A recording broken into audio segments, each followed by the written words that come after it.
Bonjour à tous, au sommaire une édition spéciale Pikes Peak pour la Bentley Continental GT, Esteban Ocon en piste pour Renault et la Jaguar F-Type déjà sur circuit. Avant cela, on parle déplafonnement du malus.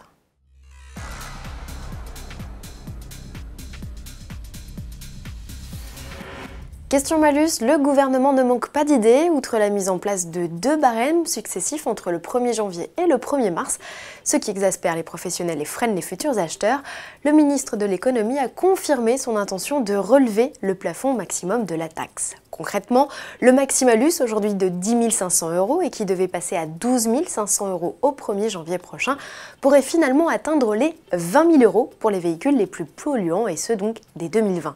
À confirmer bien sûr. On parle de modèles rejetant au-delà des 173 grammes de CO2 par kilomètre, soit 10 à 15 000 véhicules par an, principalement des sportives et des gros SUV premium. L'État prévoit de récolter 50 millions d'euros pour Dixit soutenir l'industrie automobile. En juillet 2019, Bentley a inscrit son nom dans le livre des records de Pikes Peak. Sa Continental GT est devenue la voiture de production la plus rapide sur la célèbre course de côte. L'anglaise avait battu de plus de 8 secondes le chrono de sa catégorie. En clin d'œil à ce record, le constructeur britannique lance une série limitée à 15 exemplaires de son coupé 2 portes. Au menu, peinture spécifique, jantes de 22 pouces noires, pneus à flanc contrastés, kit carrosserie en fibre de carbone et en option, la possibilité d'apposer le chiffre 100 sur la calandre, rapport au 100 ans de la marque. À bord, les sièges sont recouverts d'Alcantara, rehaussés de surpiqûres colorées. La planche de bord est en fibre de carbone, avec en surimpression une section du tracé. Il sera différent pour les 15 modèles commercialisés. Aucune information de prix n'a été délivrée. Sous le capot, on retrouve le même W12 6 litres biturbo de 635 chevaux que l'auto du record.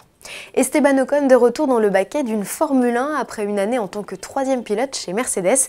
Le jeune Français a accompli ses premiers tours de roue au volant d'une monoplace Renault le 2 décembre dans le cadre d'essais pneumatiques sur le circuit d'Abu Dhabi. Esteban Ocon s'est engagé pour 2 saisons fermes chez Renault. Il fera équipe avec le facétieux Daniel Ricciardo. Le Normand sera le premier Français à rouler pour Renault en F1 depuis Romain Grosjean en 2009.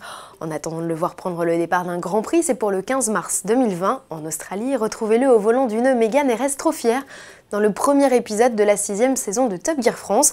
Rendez-vous le 26 décembre sur RMC Découverte ou bien gagnez votre place pour assister à l'avant-première au Grand Rex à Paris le 9 décembre prochain. Vous avez découvert la nouvelle Jaguar F-Type dans notre édition du 3 décembre. La sportive britannique est de retour, mais cette fois à l'échelle 1/64e dans une amusante vidéo. Hot Wheels s'est associé au lancement du modèle et pour l'occasion a créé un impressionnant circuit au cœur même du studio de design de la marque. Au menu, 232 mètres de piste avec 25 loopings, 44 virages et 3 sauts. 55 boosters ont ponctué le tracé pour que la F-Type réalise d'elle-même ce parcours. On se quitte sur ces images, à demain.